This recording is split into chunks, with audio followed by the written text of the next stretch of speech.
Syndicate করে 24,000 কোটি টাকা আত্মসাৎ এবং মানব পাচারের অভিযোগে পল্টন মডেল থানায় করা মামলায় সাবেক সংসদ সদস্য, সেনা নিয়ন্ত্রিত তত্ত্বাবধায়ক সরকারের সময় আলোচিত সেনা কর্মকর্তা এবং এম ইন্টারন্যাশনাল লিমিটেডের ব্যবস্থাপনা পরিচালক মাসিদ উদ্দিন চৌধুরী গ্রেপ্তার হয়েছেন। তাকে রিমান্ডে নেওয়া হয়েছে। মালয়েশিয়ায় জনশক্তি রপ্তানির সঙ্গে জড়িত 103 জন সিন্ডিকেট সদস্যের বিরুদ্ধে মানব পাচার, চাঁদাবাজি, প্রতারণা এবং মানি লন্ডারিং আইনে পল্টন থানায় আফিয়া ওভারসিজের মালিক আলতাফ খান বাদী হয়ে 2024 সালে 6 সেপ্টেম্বর মামলা করেন। তবে গত বছরের শেষ দিকে পুলিশের অপরাধ তদন্ত বিভাগ সিআইডির মামলার ফাইনাল রিপোর্ট দেয়। অন্তর্বর্তী সরকারের প্রধান উপদেষ্টার বিশেষ সহকারী খোদা বক্স চৌধুরী পেছন থেকে এর কলকাঠি নাড়েন এবং সিআইডির সদ্য সাবেক প্রধান সিবগাতুল্লাহ তা বাস্তবায়ন করেন। পরবর্তীতে মামলার বাদী আদালতে নারাজি দিলে ঢাকা মহানগর দায়রা জজ আদালত মামলাটির পুনঃ তদন্তের জন্য গোয়েন্দা পুলিশ ডিবিকে নির্দেশ দেয়। মামলার অভিযোগে জানা যায়, মালয়েশিয়ার শ্রমবাজার নিয়ন্ত্রণের নামে একটি প্রভাবশালী সিন্ডিকেট মানব পাচার, চাঁদাবাজি ও অর্থ পাচারের সঙ্গে জড়িত। গত বছরের 30 অক্টোবর এবং 2 নভেম্বর ঢাকায় দায়রা জজ আদালত ও মানব পাচার প্রতিরোধ বিশেষ ট্রাইব্যুনাল মামলাটির উপর শুনানি শেষে ডিবিকে মামলাটি পুনরায় তদন্তের আদেশ দেন। মামলার বাদী আলতাফ খান বলেন, আসামিদের প্রভাবে সিআইডি মন গড়া ও পক্ষপাতমূলক প্রতিবেদন তৈরি করেছিল। আদালত সেই রিপোর্ট বাতিল করে ডিবিকে তদন্ত দিয়ে সুবিচারের পথ খুলে দিয়েছেন।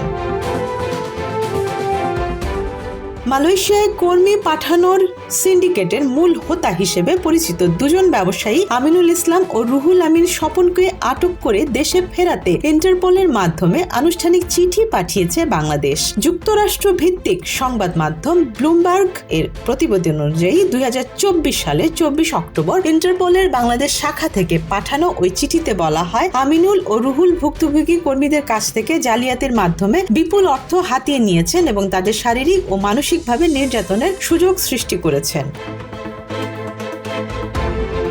2022 সালের আগস্টে প্রায় 6 বছর পর মালয়েশিয়ায় কর্মী পাঠানো পুনরায় শুরু হয়। তবে 2025 সালের মে মাস পর্যন্ত প্রায় 6,76,000 কর্মী যাওয়ার পর নিয়োগ বন্ধ হয়ে যায়। ফলে প্রায় 17,000 অনুমতিপ্রাপ্ত কর্মী আর যেতে পারেননি। মালয়েশিয়া সরকার 25টি বাংলাদেশি রিক্রুটিং এজেন্সিকে কর্মী পাঠানোর অনুমতি দেয়, যেগুলো সিন্ডিকেট নামে পরিচিতি পায় এবং এর পেছনে 4 জন সাবেক মন্ত্রী ও সাংসদের প্রতিষ্ঠানের সম্পৃক্ততা ছিল। সিন্ডিকেটের মালয়েশিয়া অংশের নেতৃত্বে ছিলেন বাংলাদেশি বংশোদ্ভূত মালয় নাগরিক আমিনুল ইসলাম আব্দুল নূর, আর বাংলাদেশ অংশ নিয়ন্ত্রণ করতেন বিতর্কিত ব্যবসায়ী রুহুল আমিন স্বপন।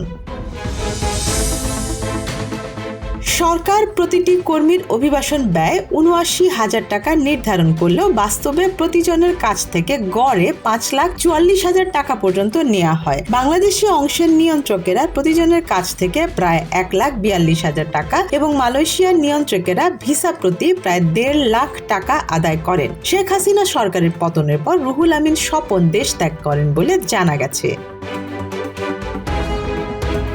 অন্যদিকে এই মামলার আসামি অরবিটালস ইন্টারন্যাশনালের স্বত্বাধিকারী নাফিসা কামালের বিরুদ্ধে মামলা করে সিআইডি। এতে মাসুদ উদ্দিন সহ আরো কয়েকজনকে আসামি করা হয়। গুলশান থানায় দায়ের করা মামলায় বলা হয়েছে, 2022 থেকে 2024 সালের মধ্যে অভিযুক্তরা যোগ সাজসে সরকার নির্ধারিত ফির বাইরে অতিরিক্ত অর্থ আদায় করে প্রায় 33,44 লাখ টাকার বেশি আত্মসাৎ করেছেন। সিআইডির তদন্তে জানা গেছে, তারা জনপ্রতি 78,000 টাকার পরিবর্তে 1.5 লাখ টাকা পর্যন্ত নিয়েছেন এবং বিভিন্ন খরচের অজুহাতে অতিরিক্ত অর্থ আদায় করেছেন। মামলার তদন্তে অভিযুক্তদের স্থাবর অস্থাবর সম্পদের খোঁজ নেওয়া হচ্ছে এবং অন্য সংশ্লিষ্টদের শনাক্তে অভিযান চলছে। তবে নাফিসা কামাল সরকার পতনের পর কৌশলে দেশ থেকে পালিয়ে যান।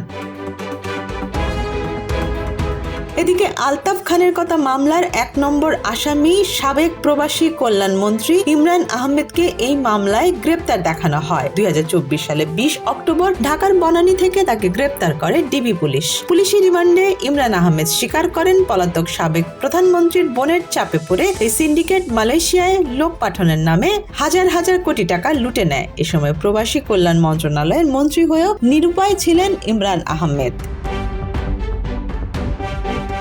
Desk report, Dhaka express.